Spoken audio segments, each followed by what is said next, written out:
Djenën punësit fetar dhe mutevelind e xhamive në Myftininë e Tetovës ushtruan të drejtën e tyre të votës dhe zgjodhen antarët e rinj të Myftinisë, si dhe kuvendarët e BFI-s.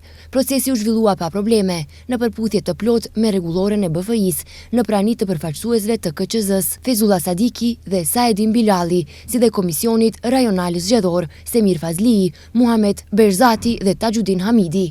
Pas zgjedhjes së proces verbalistit dhe komisionit verifikues, u lexua rendi i ditës dhe u zhvillua diskutimi. Më pas u propozuan kandidatët për antar të Myftinisë dhe kuvendar të BFI-s.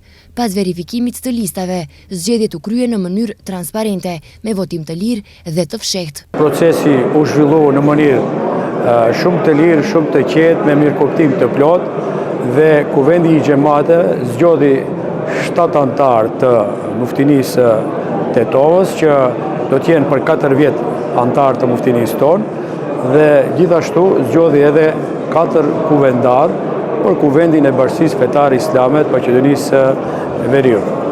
Unë nga këj këndvështrim shfrytëzoj rastin që të falenderoj antarët e Muftinisë deri tanishme që kanë shërbyer dhe të uroj të sapo zgjedhurit për një punë të mbarë dhe të suksesshme në kuvendin e Muftinisë dhe gjithashtu edhe në kuvendin e Bashkisë Fetare Islame Maqedonisë Veriut. Pas numërimit të votave u shpallën emrat e zgjedhur për Myftininë e Tetovës dhe kuvendin e BFI-s. Antarët e rinj të Myftinisë së Tetovës janë Ibrahim Alia, Amir Ahmeti, Bajram Gjezairi, Arsim Iseni, Nezet Imeri, Ismail Nuhiu, Besim Mehmeti, ndërsa antarët e rinj të kuvendit të BFI-s janë Omer Dauti, Luftim Deari, Emir Kasami, si dhe Gafur Selmani.